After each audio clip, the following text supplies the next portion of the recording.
정부의 발표, 사건의 진실. 다음날 검찰은 수사 결과를 발표했다. 범인 김상붕은 제대 군인으로서 저격 동기는 민주당이 당파 싸움만 하는데 실망하였고,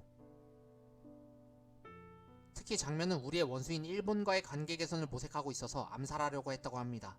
경찰은 이어서 김상붕을 기자들과 대면시켜 주기까지 했다. 나는 평소 장면이 친공친이라는 것을 못마땅하게 생각했고, 멸공전쟁을 하는 이 마당에 당내에서 파벌을 만들었기에 나쁘다고 생각했으며, 조병옥 박사를 좋아했기 때문에 장 부통령을 제거해서 민주당과 국가와 민족을 살리고자 했던 것이다. 하지만 이를 믿을 사람은 없었다. 그걸 누가 믿으라고? 누굴 바보로 하나? 김상붕은 자신을 민주당 당원이라고 주장했지만 조사 결과 사실이 아닌 것으로 밝혀졌다. 그렇다면 사건의 배후는 너무도 뻔했다. 누가 묻지도 않았는데 조병옥 만세를 외치는 수법은 차라리 하지 말았어야 했다. 하지만 사건의 진상이 드러난 것은 한참 후인 1960년 4.19 혁명 이후였다.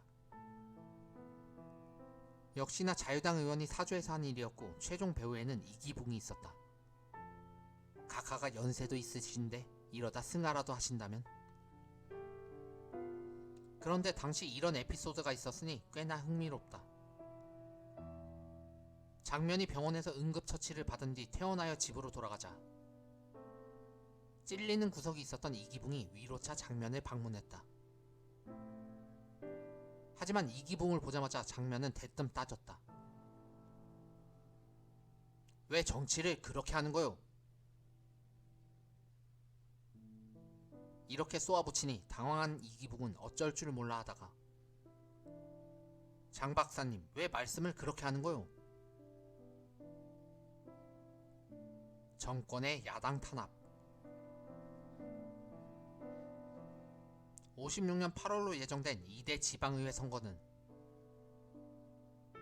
정권의 달라진 선거 대처법을 단박에 확인할 수 있는 무대였으니, 투개표를 조작하던 이전의 방식에서 한 단계 진화하여 이제는 후보 등록 단계부터 아예 싹을 잘라놓고 말겠다고 벼르는 시기였다. 대체 어떠했길래 그랬을까? 먼저 선거 담당 공무원을 파출소로 피신시켜 야당 후보가 등록을 못하게 만드는 수법이 있었는가 하면, 경범죄를 이용해서 후보자 등록을 원천적으로 막는 신종수법도 등장했다. 가령 야밤에 집 앞에다가 쓰레기를 버려놓고 새벽같이 찾아와서는 청소 불결로 잡아간다거나, 밤사이에 단단히 붙여놓은 문패를 떼버리고는 문패가 없으니 구류 처분이라고 집어넣거나, 형사들이 술을 사달라고 졸라서 술을 사주었더니 밤 12시가 되도록 나가지 못하게 해놓고선 12시가 지나 집으로 가려고 하니 통금 위반이라고 집어넣는 방식들이 그것이다. 오죽했으면 당시 국회에서 한 의원은 이렇게 성토했다. 경범죄가 그렇게도 대단한 법인 줄 미처 알지 못했습니다. 부산에서는 야당의 한 입후보자가 길에서 불심 검문을 당했는데 난데없이 호주머니에서 아편이 나와 큰 곤욕을 치르기도 했었다. 이게 왜 내 주머니에서 나오는지 나는 도통 모른다니깐요? 하지만 이렇게 경범죄로 잡혀가 2-3주간의 구류 처분을 받게 되면 자동적으로 후보자로 등록을 할 수가 없게 되었으니, 신종수법이란 바로 이걸 노린 것이었다. 정권의 탄압은 여기서 멈추지 않았다. 등록 마감이 가까워오자 사복 경찰들이 조사를 빙자해 후보자들의 등록 서류를 압수하거나 강탈하는 일까지 횡행했다. 이에 격분한 야당 인사들이 집단 등록을 하려고 했으나 수백 명의 깡패들이 몰려와 폭행 끝에 서류를 탈취해가는 일까지 벌어졌다. 그리하여 부산의 경우 이 후보자 86명 중 민주당원은 겨우 3명만 등록을 할 수 있었다. 야당 인사에 대한 탄압은 여기서 끝나는 게 아니었다. 이미 이 후보를 한 상태라도 사퇴 공작까지 가세했으니